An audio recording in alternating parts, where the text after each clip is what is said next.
ಮಾಲೀಕತ್ವ ವರ್ಗಾವಣೆ ಮಾಡ್ತೇವೆ. ಸೊ ಯಾವ ಡೇಟಿಂದ ನಾವು ಮಾಲೀಕತ್ವ ವರ್ಗಾವಣೆ ಮಾಡ್ತೀವ ಆ ಡೇಟಿಂದ ಅದಕ್ಕೆ ಎಫೆಕ್ಟಿವ್ ಕೊಡ್ತೇವೆ.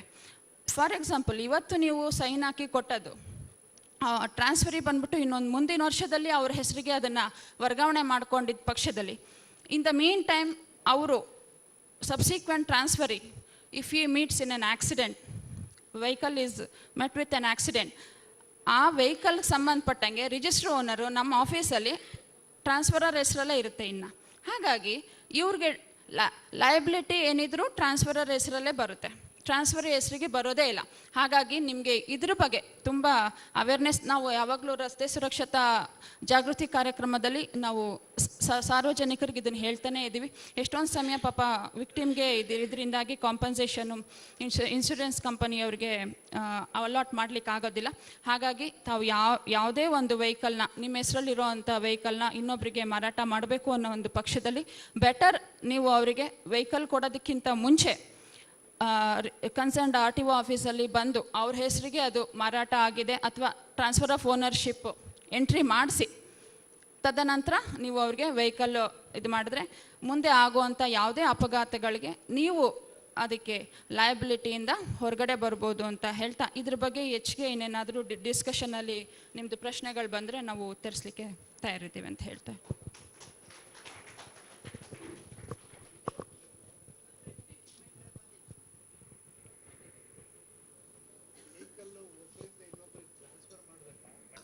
ಅವ್ರು ಹೇಳಿದಾಗೆ RCನಲ್ಲಿ ಟ್ರಾನ್ಸ್ಫರ್ ಆಗಿರ್ತಕ್ಕಂಥದ್ದನ್ನು ಎಂಟ್ರಿ ಮಾಡಿಸಿ ಆಮೇಲೆ ಡೆಲಿವರಿ ಕೊಡಿ ಅಂತ ಹೇಳಿದ್ರು.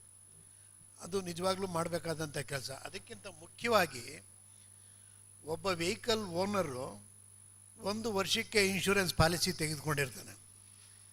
ಆದರೆ 6 ತಿಂಗಳಾದಮೇಲೆ ಆ ವೆಹಿಕಲನ್ನು ಬೇರೆಯವರು ಮಾರಿರ್ತಾರೆ.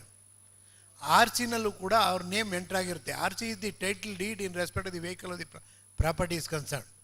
But section 147 motor vehicles act ಪ್ರಕಾರ ಅವರು they make an application to the insurance company to transfer the policy to the purchaser. ಬಹಳ ಜನ ಮಾಡಿಸ್ಕೊಂಡಿರೋದಿಲ್ಲ, ಅರ್ಜಿನೇ ಹಾಕೋದಿಲ್ಲ, 2 ವಾರದ ಒಳಗಡೆ ಅರ್ಜಿ ಹಾಕಿರೋದಿಲ್ಲ.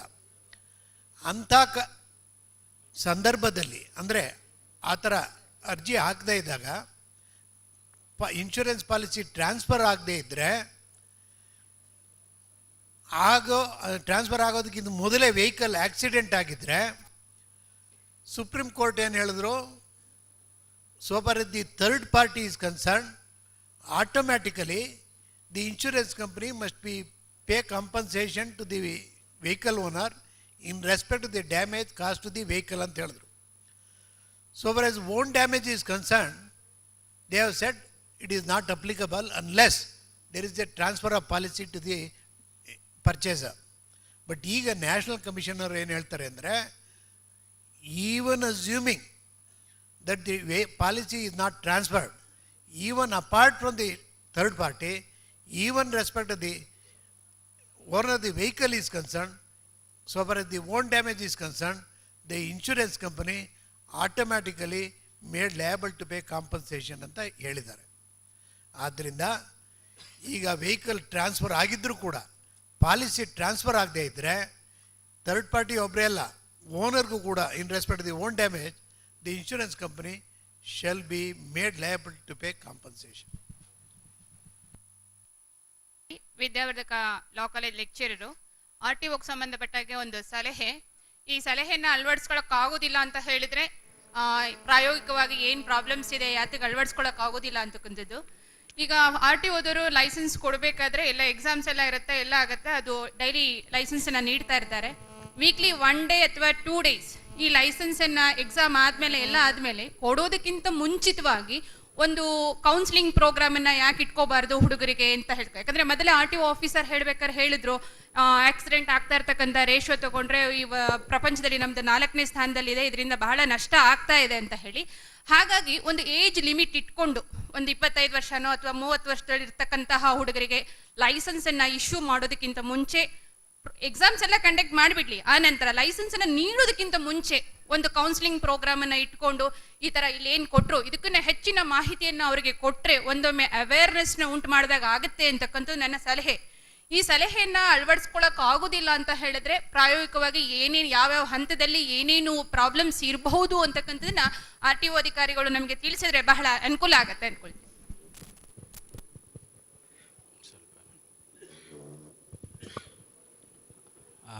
ಮೇಡಮ್ ಅವರು ತಾವು ಕೇಳಿದ ಪ್ರಶ್ನೆ ಸಮಂಜಸವಾದಂಥದ್ದು. ನಮ್ಮ ಇಲಾಖೆಯಲ್ಲಿ ತಾವು ತಿಳಿದ ಹಾಗೆ 2 ಸ್ಟೇಜಲ್ಲಿ ನಾವು ಲೈಸೆನ್ಸನ್ನು ಕೊಡ್ತೀವಿ, ಡ್ರೈವಿಂಗ್ ಲೈಸೆನ್ಸನ್ನು. ಒಂದು ಕಲಿಕಾ ಲೈಸೆನ್ಸು, ಅಂದರೆ ಲರ್ನರ್ಸ್ ಲೈಸೆನ್ಸ್ ಅಂತ ಕರಿತೇವೆ.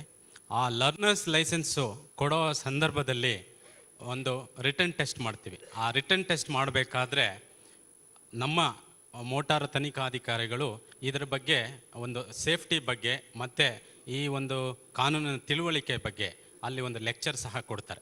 ಇದು ನಡೀತಾ ಇದೆ. ಕೆಲವು ಪ್ಲೇಸ್ಗಳಲ್ಲಿ ಸಣ್ಣ ಪ್ಲೇಸ್ಗಳಲ್ಲಿ ಇದು ಇತ್ತೀಚೆಗೆ ಶುರುವಾಗಿದೆ. ಸೊ ಈ ಕಾರ್ಯ ನಮ್ಮಲ್ಲಿ ನಡೀತಾ ಇದೆ. ಬಟ್ DL ಮಾಡಬೇಕಾದ್ರೆ ಟೈಮ್ನಲ್ಲೇ ನಾವು ಈ ಎಲ್ಲ ಕ್ರಮವನ್ನು ತಗೊಳ್ತಾ ಇದ್ದೇವೆ.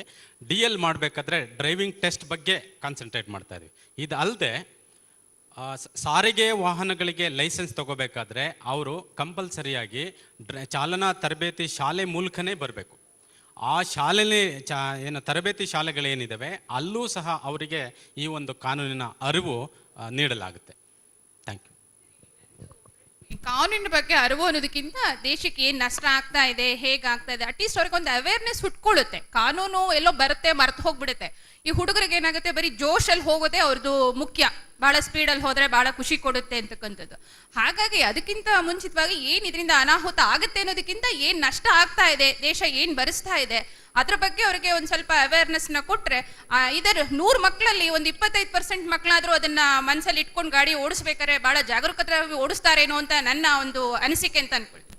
ಹೌದು, ನಿಮ್ಮ ಅನಿಸಿಕೆ ಸಹಜ ಮತ್ತು ಸತ್ಯ ಸಹ. ಇದನ್ನ ಕೆಲವು ನಮ್ಮ ಸ್ನೇಹಿತರು ಇಲ್ಲೇ ಇದ್ದಾರೆ, ಹಿರಿಯ ಸ್ನೇಹಿತರು, ಅವೇರ್ನೆಸ್ ಕ್ರಿಯೇಟ್ ಮಾಡೋ ಅಂಥ ಕೆಲವು ರೈಟಪ್ಸ್ಗಳು ಮತ್ತು ಪೇಪರ್ನಲ್ಲಿ ಆರ್ಟಿಕಲ್ಸ್ ಕೊಡೋ ಅಂಥದ್ದು ಈ ಒಂದು ವ್ಯವಸ್ಥೆಯ ಮೂಲಕ ಮಾಡ್ತಾ ಇದೆ. ಇನ್ನೂ ಹೆಚ್ಚಿನ ಸಂಖ್ಯೆಗೆ ರೀಚ್ ಆಗೋ ಹಾಗೆ ನಾವು ಕ್ರಮ ತೆಗೆದುಕೊಳ್ಬೇಕಾಗಿದೆ. ತಾವು ಹೇಳೋದು ಸಹಜ, ಸತ್ಯ.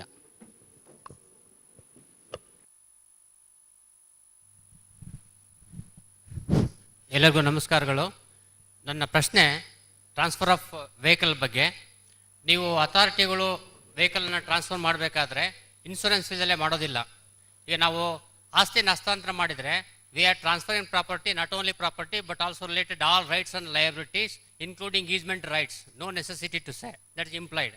ಹಾಗೆ ನೀವು ಯಾಕೆ ಸುಪ್ರೀಂ ಕೋರ್ಟು ಹೈಕೋರ್ಟು ನಿರ್ದೇಶನ ಕಾಯೋದ್ರ ಬದಲಾಗಿ ಈ ಮೋಟರ್ ವೆಹಿಕಲ್ ಆಕ್ಸಿಡೆಂಟ್ ಆಕ್ಟಿಗೆ, ಇನ್ಶೂರೆನ್ಸ್ ಆಕ್ಟಿಗೆ ತಿದ್ದುಪಡಿ ಮಾಡಿ ಅಧಿಕೃತವಾಗಿ ಟ್ರಾನ್ಸ್ಫರಿಗೆ ಹಸ್ತಾಂತರ ಆದ ಕೂಡಲೇ ತಕ್ಷಣವೇ ಅದಕ್ಕೆ ಸಂಬಂಧಪಟ್ಟಂತೆ ಎಲ್ಲವೂ ಕೂಡ ಟ್ರಾನ್ಸ್ಫರಿಗೆ ಹಸ್ತಾಂತರ ಆಗುತ್ತೆ ಅಂತೇಳಿ ಸಂಬಂಧಪಟ್ಟಂತೆ ತಿದ್ದುಪಡಿ ತರಬೇಕು ಅಂತೇಳಿ ನನ್ನ ಕೋರಿಕೆ. ಸಂಬಂಧಪಟ್ಟವರು ಲೆಜಿಸ್ಲೇಚರ್ ಸಂಬಂಧಪಟ್ಟವರು ಅಲ್ಲ, ನಮ್ಮ ನಾವು ಇಲ್ಲಿ ರೆಸಲ್ಯೂಷನ್ ಮಾಡೋಣ ಅಂತ ಬೇಕಾದ್ರೆ. ನಮ್ಮ ಸ್ನೇಹಿತರು ಈಗ ಏನು ಪ್ರಶ್ನೆ ಕೇಳಿದ್ರು ಆ ಪ್ರಶ್ನೆಗೆ ಉತ್ತರ ಈಗಾಗಲೇ ನಮ್ಮ ಮೋಟರ್ ವೆಹಿಕಲ್ ಆಕ್ಸಿಡೆಂಟ್ ಆ್ಯಕ್ಟಲ್ಲೇ ಇದೆ. ಸೆಕ್ಷನ್ 197ನಲ್ಲಿ ಒಂದು ಡೀಮಿಂಗ್ ಪ್ರಾವಿಷನ್ ಮಾಡಿದ್ದಾರೆ. A person when he selling the vehicle, ಅವನು ವಾಹನವನ್ನು ಮಾರಾಟ ಮಾಡಿದರೆ along with this vehicle he can transfer the insurance also, and it is a deeming provision. It specifically says when a vehicle is transferred from one person to another person, the insurance policy is deemed to have been transferred ಅಂತಿದೆ. ಆದ್ದರಿಂದ ಇದ್ರ ಬಗ್ಗೆ ಮತ್ತೆ ಏನು ನಮ್ಮ ಆ್ಯಕ್ಟಲ್ಲಿ ಏನು provision ಮಾಡುವಂಥ ಅವಶ್ಯಕತೆ ಇಲ್ಲ ಅಂತ ನನಗೆ ಅನ್ಸ್ಕೊಡಿದೆ. 197 ಒಂದು ಸ್ಪೆಸಿಫಿಕ್ ಪ್ರಾವಿಷನ್ನೇ ತಂದು even for the removal of doubts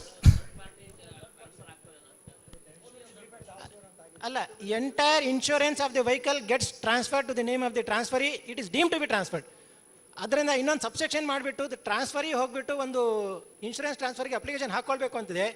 ಆ ಥರ ಒಂದು ಅಪ್ಲಿಕೇಶನ್ ಹಾಕಿ ಟ್ರಾನ್ಸ್ಫರ್ ಮಾಡ್ಕೊಳ್ಳಿಲ್ಲ ಅಂತ ಹೇಳಿದ್ರೆ it can be one deem to be an offence under the motor vehicles act ಮಾತ್ರ ವಿನಃ, but for the purpose of third parties insurance is deem to have been transfer. Sir, ನನ್ನೊಂದು ಪ್ರಶ್ನೆ ಸತೀಶ್ ಗೌಡ ಅಂತ law college university law department. ಈಗ ಏನಾಗಿದೆ ಅಂದರೆ ಹಳ್ಳಿಗಳಲ್ಲಿ ರೈತರು ಈ ತೆಂಗಿನ ತೋಟ ಆಗಿರ್ಬೋದು ಅಥವಾ ಇದು ವರ್ಕ್ಮನ್ ಕಾಂಪನ್ಸೇಷನ್ ಆ್ಯಕ್ಟ್ ಇದರಲ್ಲಿ ಬರ್ತಕ್ಕಂಥ ಇದ್ರ ಬಗ್ಗೆ ನನಗೆ ಅಷ್ಟು ಬಗ್ಗೆ ಇದಿಲ್ಲ. ನಾನು ಕಾನ್ಸ್ಟಿಟ್ಯೂಷನ್ ಲಾ ಸ್ಪೆಷಲೈಸೇಷನ್. ಆ ವರ್ಕ್ಮನ್ ಕಾಂಪನ್ಸೇಷನ್ ಆ್ಯಕ್ಟ್ ಈಗ ತೆಂಗು ಅಥವಾ ಯಾವುದೋ ಈ ಅಡಿಕೆ ಮರಗಳಿರ್ತಾವಲ್ಲ ಅಲ್ಲಿ ಅಡಿಕೆ ಇದನ್ನ ಕೀಳಬೇಕಾದ್ರೆ ತೆಂಗಿನಕಾಯಿ ಕೀಳಬೇಕಾದ್ರೆ ಅವನು ಡೈಲಿ ವೇಜಸ್ ಬರ್ತಾ ಇರ್ತಾನೆ. ಅದೇನಾಗುತ್ತೆ, ಒಂದು ಯಾವುದೋ ಸಂದರ್ಭದಲ್ಲಿ ಆಕಸ್ಮಿಕವಾಗಿ ದಿಕ್ ತಪ್ಪಿ ಬಿದ್ದಾಗ ಅವ್ನಿಗೆ ಇಲ್ಲೆಲ್ಲ ಭಾಳ ಪರ್ಮನೆಂಟ್ ಡಿಸೇಬಲ್ಮೆಂಟು ಅಥವಾ ಇನ್ನೇನೋ ಇಂಜುರಿ ಆದಾಗ ಅವನಿಗೆ ಇವನು ರೆಡಿ ಇರ್ತಾನೆ, ಯಾರು ಆ ಕೆಲಸ ಕೊಟ್ಟಿರ್ತಕ್ಕಂಥ ಮಾಲೀಕ.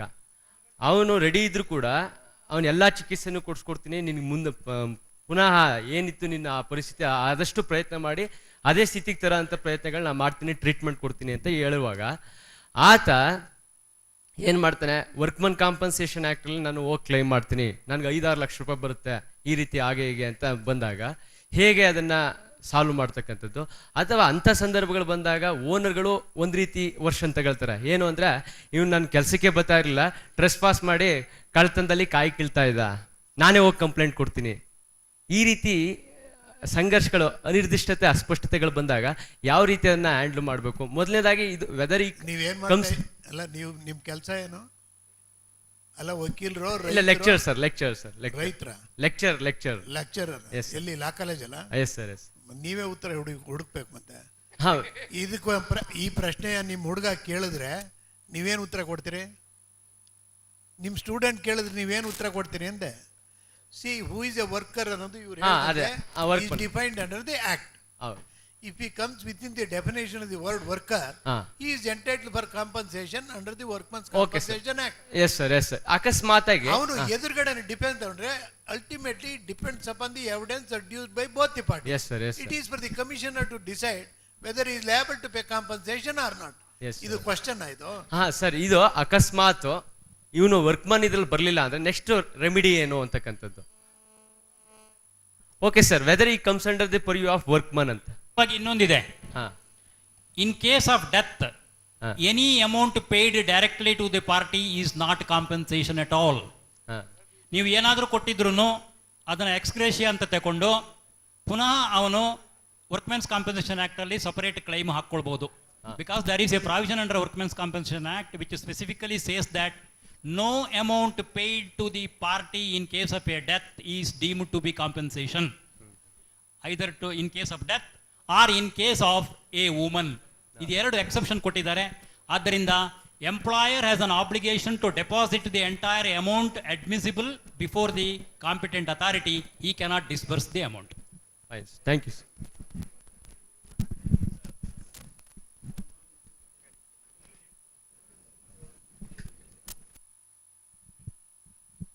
ನಮಸ್ಕಾರ ಎಲ್ಲರಿಗೂ. ನರೇಂದ್ರ ಅವರು ಹೇಳಿದ ಹಾಗೆ ವರ್ಕ್ಮನ್ಸ್ ಕಾಂಪನ್ಸೇಷನ್ ಆ್ಯಕ್ಟ್ನಲ್ಲಿ ಮಾಲೀಕನಾದವನು ಕೊಟ್ಟಿರ್ತಕ್ಕಂಥ ಆ ಪರಿಹಾರದ ಹಣಕ್ಕೆ ಲೆಕ್ಕ ತೆಗೆದುಕೊಳ್ಳಿಕ್ಕೆ ಬರೋದಿಲ್ಲ ಅನ್ನೋದಕ್ಕೆ ಒಂದೇ ಅಪವಾದ ಅಂತ ಹೇಳಿದರೆ ಎಲ್ಲರ ಗಮನಕ್ಕೆ ಹೇಳಲಿಕ್ಕೆ ಇಷ್ಟಪಡ್ತೇನೆ. ವರ್ಕ್ಮನ್ಸ್ ಕಾಂಪನ್ಸೇಷನ್ ಕಮಿಷನರ್ ಗಮನಕ್ಕೆ ತಂದು ಅವರು ಒಪ್ಪಿದರೆ, ಅದನ್ನು ಒಪ್ಪಿಸೋವಂಥ ಸಾಕ್ಷ್ಯಾಧಾರಗಳು ಅವನಲ್ಲಿ ಇದ್ದರೆ 50% ಅವರಿಗೆ ರಿಯಾಯಿತಿ ಕೊಡಬಹುದು. ಸೆಕ್ಷನ್ 26 ಇದೆ.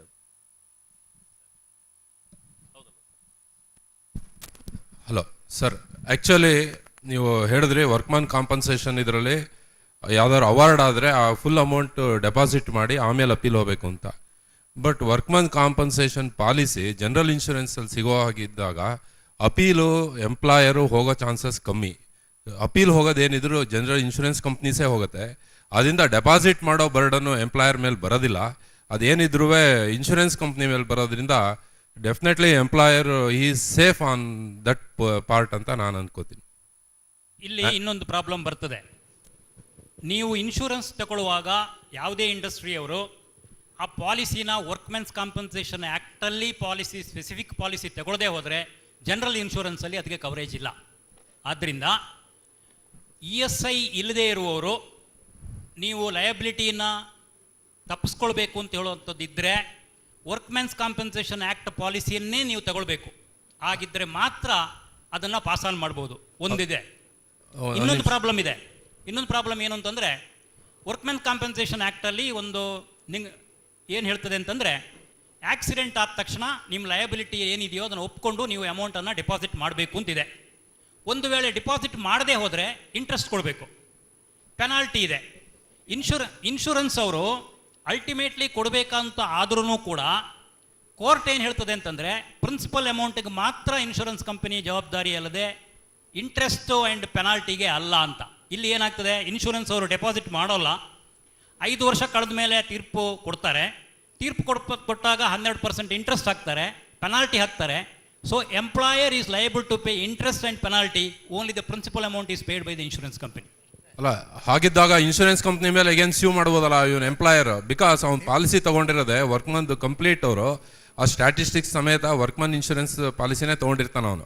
ಸೊ ಹೀಗಿದ್ದರಿಂದ ಆ್ಯಕ್ಚುಲಿ ಅವ್ರ ಇನ್ಶೂರೆನ್ಸ್ ಕಂಪ್ನಿ ಡಿನೈ ಮಾಡೋ ಚಾನ್ಸಸ್ಸೇ ಇಲ್ಲ. ಮತ್ತು once it's awarded they are bound to pay the amount. ನಿಮ್ಮ ಪ್ರಶ್ನೆ ನಾನು ಅರ್ಥ ಮಾಡ್ಕೊಂಡಾಗ, ಅಪೀಲ್ ಹಾಕಬೇಕಾದ್ರೆ ಎಂಟೈರ್ ಅಮೌಂಟನ್ನು ಡಿಪಾಸಿಟ್ ಮಾಡಬೇಕು. ಅದನ್ನು ಯಾತಕ್ಕೆ ಮಾಡಬೇಕು? Insurance company normally would pay the amount ಅಂತ ನೀವು ಹೇಳೋದು ಹೌದು ತಾನೆ? They are liable to pay the amount. Actually court fix ಮಾಡೋದೇ ಇನ್ಶೂರೆನ್ಸ್ ಕಂಪ್ನಿಗೆ, because on behalf of the employer insurance company they will present the case. ಹಾಗಿದ್ದಾಗ employer need not file an appeal at all. Nothing. Therefore, the question of depositing the amount also doesn't arise. Yes, definitely. So therefore, if there is an order already against the employer, it is open for the person who obtained the order to execute as against the both insurance company and the employer. Yes, it's as good as a vehicle insurance. Actually, if the employer had taken the workman compensation Appeal insurance. ಹಾಕಬೇಕಾದ್ರೆ amount ದುಡ್ಡು deposit ಯಾಕೆ ಮಾಡಬೇಕು ಅಂತ ಹೇಳ್ತಾರೆ ಅಂದರೆ, ಸಾಮಾನ್ಯವಾಗಿ it is all the employer who are rich enough to employ the employees as a workman. Therefore, their shoulder is big enough to withstand any weight. In order to avoid unnecessarily preferring appeal, this condition has been imposed under a statute. And ultimately, if the employer succeeds, he will get back the amount. But if the employee succeeds, immediately he would withdraw the amount deposited by the employer. You have vicarious liability. Servant has committed the wrong. Why that employer, the master is made liable to pay the amount? Because servant is doing the work, virtually the work of the master. Virtually the master steps into the shoes of the servant. Therefore, there is a vicarious liability. ಈಗ driver ಹತ್ರ ಏನು ತಗೊಳಕ್ಕಾಗುತ್ತೆ? Even assuming that there is an award, you can't recover any amount. Therefore, there is a vicarious liability on the master to recover the amount, to discharge the liability. That vicarious liability will be paid by the insurance company again, because he is insured the vehicle and No. Unless you prove the wrong as against the wrongdoer, the other man will not be made liable to pay the any amount. You must prove the wrong as against the servant, or you must prove the wrong as against the person who obtained the insurance policy. Then only the insurance company is liable to discharge the liability. Otherwise not. even insurances are available even for professional negligence, even for professional liability, professional indemnity. So several insurances policies are there. It protect. It is a matter of contract. If the policy provides, he gets it. If policy does not provide, he won't get anything. Namaste. Thank you. With due reverence to the chairman, I duly concur with the chairman's wordings, but I would like to add on that the workman compensation policy is a reimbursement policy. The policy issued by the general insurance company is a reimbursement policy. That's the reason why the employer has to deposit. I feel it is clarified. Yes, after the appeal. Only if it is appealed. Sir, under Motor Vehicles Act, there is no maximum limit fixed for awarding the compensation. Is it necessary or is it advisable to make necessary amendments to the Motor Vehicles Act so that a maximum amount may be fixed? Otherwise, what happens is, suppose if a person who is a rich man, a millionaire or a billionaire, if he dies, the method that is adopted is multiplier. So insurance company may go bankrupt. It is better to avoid that situation. And the second one,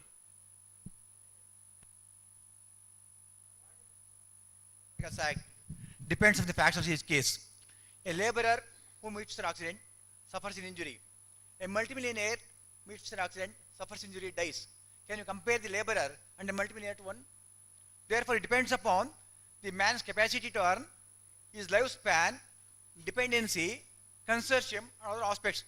Taking into consideration all these aspects, the tribunal will decide what will be the earning capacity of the gentleman who had died, what will be the earning capacity of a man who has suffered a permanent injury, what will be the capacity of a man who has been permanently disabled, what would have been the man who has contributed to the family, what will be the depends upon them, what will be the future, what is loss of earnings. All these things will be taken into consideration for deciding the quantum of compensation to a deceased or injured. Therefore, it cannot be uniform, though no maximum limit can be kept.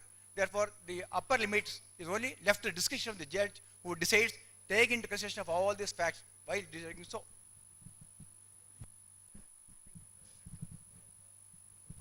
See, no doubt Workmen's Compensation Act specifies the quantum of compensation payable depending upon the nature of the injury.